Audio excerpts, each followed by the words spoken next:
जय हिंद दोस्तों, स्वागत है आप सभी का हमारे यूट्यूब चैनल स्टडी एट। तो आज जो हम करने वाले हैं वो class 9 subject science worksheet number 20 और जो हमारे पास टॉपिक है जीवन की मौलिक इकाई। तो इसके बारे में हम डिटेल में समझेंगे।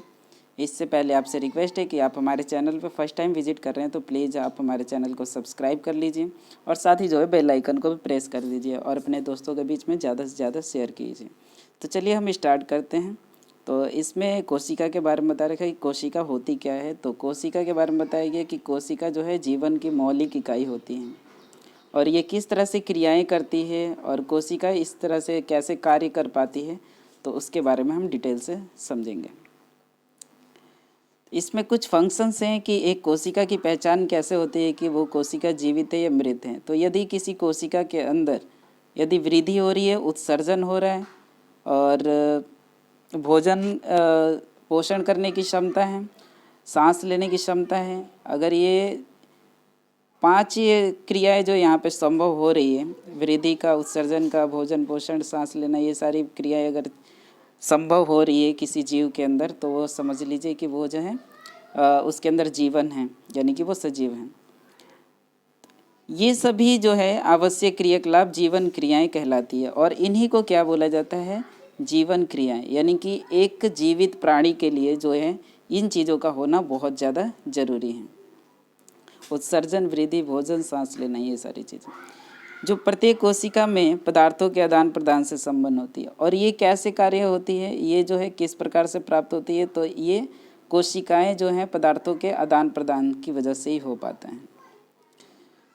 इसमें क्या है, प्रत्येक कोशिका के कुछ विशिष्ट घटक होते हैं जिन्हें कोशिकांग कहते हैं और हर कोशिकांग एक विशिष्ट कार्य करते हैं। इसमें बता रखा है कि कोशिका किस तरह से बना होता है और कोशिका में क्या चीज़ें प्रेजेंट होती हैं। तो इसे हम डायग्राम के थ्रू समझते हैं। तो जैसे कि ये हमारा जो है ये सेल्स है, ये कोशिका, ये कोशिका है। कोशिका मिलकर के क्या बनाते हैं, उत्तक बनाते हैं, उत्तक, इन्हें टिश्यूज़ बोलते हैं। तो सेल्स मिलके क्या बनाते हैं, टिश्यूज़ बनाते हैं और टिश्यूज़ मिलकर के क्या बनाते हैं, ये ऑर्गन बनाते हैं, अंग, अंग बनाते हैं और अंग मिलकर के क्या बनाते हैं, तो एक कंप्लीट बॉडी बना देते हैं। तो अगर देखा जाए तो हमारी बॉडी का जो सबसे स्मॉलेस्ट पार्ट है वो है कोशिका। सबसे जो सूक्ष्म यानी कि पार्ट होता है, भाग होता है, वो हमारा कोशिका कहलाता है।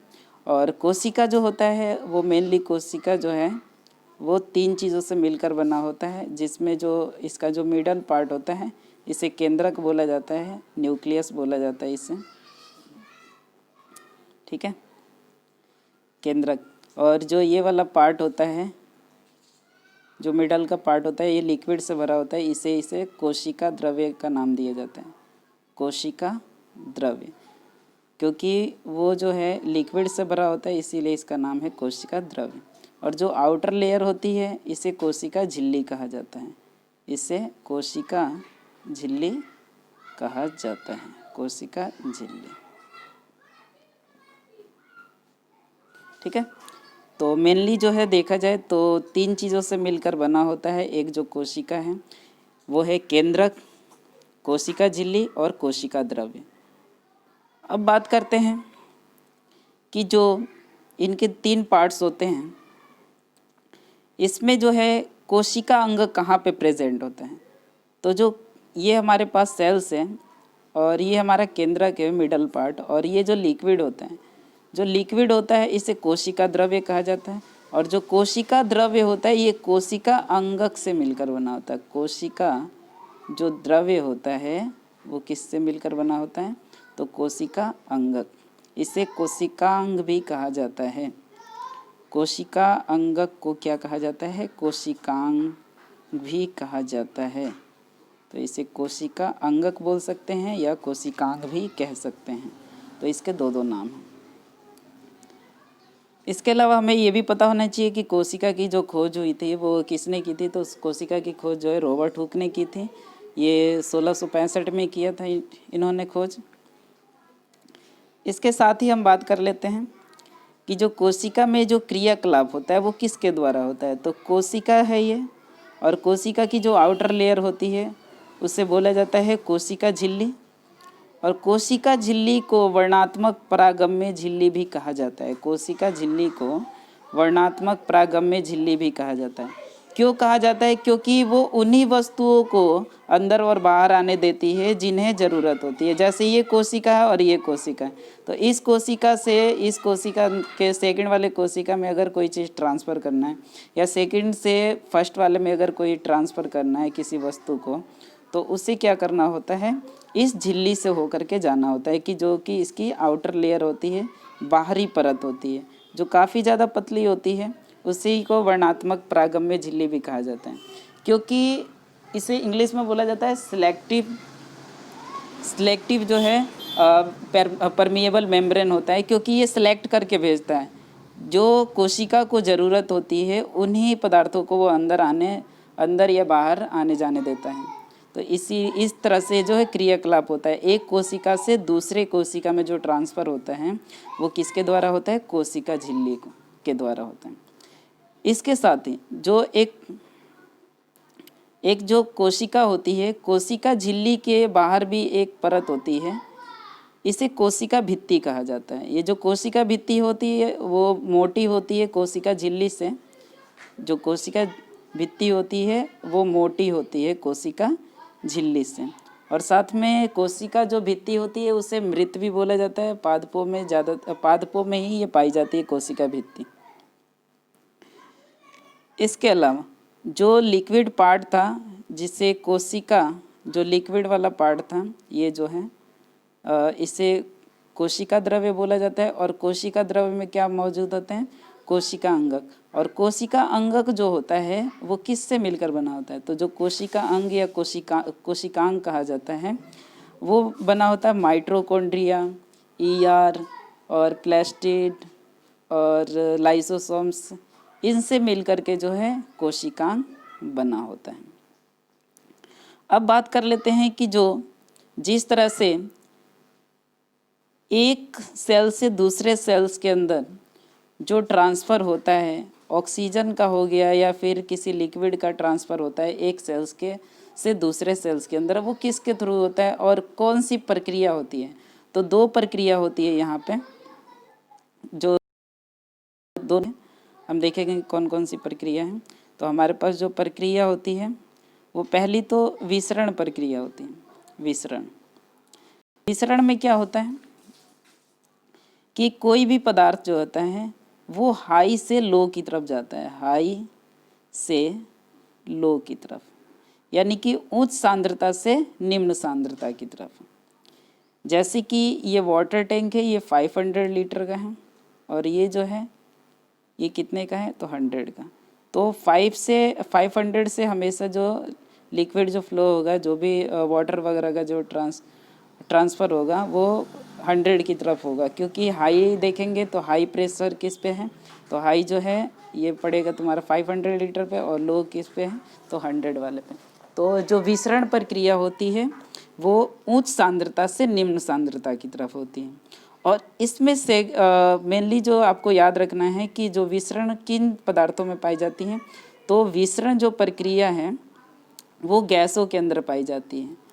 ठीक है, जो गैसियस जैसे कि ऑक्सीजन हो गया, CO2 हो गया, तो इनका जो है हाई से लो की तरफ जो है ट्रांसफ़र जो होता है वो विसरण प्रक्रिया कहलाता है। एक कोशिका से दूसरी कोशिका में जो आदान प्रदान होता है ऑक्सीजन और CO2 का, उसे विसरण कहा जाता है। अब हम बात कर लेते हैं प्रासरण। प्रासरण क्या होता है? तो प्रासरण जो है, ये जो प्रक्रिया होती है ये होती है लिक्विड के अंदर, वाटर जैसे कि, ठीक है, ये होती है लिक्विड के अंदर, लाइक एस वाटर H2O के अंदर। ठीक है, इसमें क्या है कि 3 तरह से होती है। जो प्रासरण जो विधि होती है वो 3 प्रकार से होती है, और जो 3 प्रकार है वो कौन कौन से हैं? तो ये है, पहला जो है अल्परासरण दाबी है, और जो सेकंड है समप्रासरण दाबी है, और जो थर्ड है वो अतिप्रासरण दाबी है। तो सबसे पहले हम समझते हैं कि अल्परासरण क्या होती है।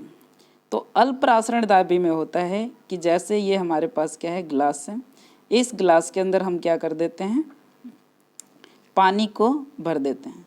इसके अंदर जो है पानी भरा हुआ है, लिक्विड भरा हुआ, वाटर भरा हुआ है। अब इसमें क्या है कि जो एक किशमिश होता है, किशमिश को हम क्या कर देते हैं कि रख देते हैं। तो पहले जो किशमिश का आकार होता है इस तरह से मिलेगा। इस किशमिश को जब हम डाल देंगे इसके अंदर तो ये फूल सा जाता है। इसका जो आकार हो जाता है इस प्रकार से हो जाता है। यानी कि इसके अंदर जो है किशमिश जो है, इसके अंदर पानी का ट्रांसफ़र हुआ है। यानी कि जो किशमिश की जो आउटर लेयर है, जो बाहरी परत है, वो किस तरह से काम करती है, तो एक झिल्ली की भांति काम करती है और उसके अंदर जो है पानी चला जाता है। तो पानी जाने की वजह से क्या होता है कि वो जो किशमिश होता है वो फूल जाता है। तो उसे हम अल्परासरण दाबी कहेंगे। ठीक है, तो यानी कि अल्प मात्रा में उसके अंदर पानी गया हुआ है तो इसे अल्परासरण दाबी बोलेंगे। और प्रासरण दाबी यानी कि प्रेशर से जाता है, क्योंकि वाटर का लेवल ज़्यादा है तो पानी का ज़्यादा प्रेशर बनेगा तो वो प्रासरण द्वारा अंदर की तरफ जाता है। सेकंड जो है समप्रासरण। समप्रासरण दाबी के बारे में हम देखते हैं क्या है कि समप्रासरण, सम का मतलब होता है बराबर। यानी कि जैसे ये गिलास था, इस गिलास के अंदर पानी भी भरा हुआ है और जो हमारे पास किशमिश है ये फूला हुआ है। तो किशमिश के अंदर ऑलरेडी पानी, अगर उसे हम पानी में डालेंगे तो ना तो किशमिश का पानी बाहर जाएगा और ना ही बाहर का पानी किशमिश के अंदर आएगा। तो यहाँ पे क्या होगा, इक्वलाइज रहेगा, दोनों तरफ क्या रहेगा, बराबर रहेगा। तो इसीलिए इसका नाम क्या है, समप्रासरण दाबी है। तो ये भी समझ में आ गया होगा। अब हम बात कर लेते हैं थर्ड। तो थर्ड में क्या है कि अति प्रासरण दाबी। तो ये जैसे ग्लास है, इस ग्लास में क्या होता है, जैसे हमारे पास कोशिका है, तो ये हमारे पास कोशिका है, कोशिका के अंदर ऑलरेडी पानी भरा हुआ है, लेकिन ग्लास के अंदर अगर पानी नहीं है तो ये क्या होगा, कोशिका से जो पानी है वो किस में जाएगा, ग्लास के अंदर। तो ये क्या होता है, ये सिकुड़ना शुरू हो जाता है। ठीक है, जो ये किशमिश होता है ये सिकुड़ना शुरू कर देता है।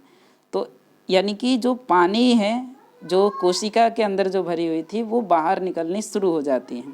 तो इसे बोलेंगे अति प्रासरण दाबी। अति प्रासरण दाबी का अर्थ है, इसे बहिप्रासरण भी बोला जाता है क्योंकि ये बाहर निकलती है, जो पानी है जो उसके अंदर लिक्विड भरा हुआ था वो बाहर निकल रही है।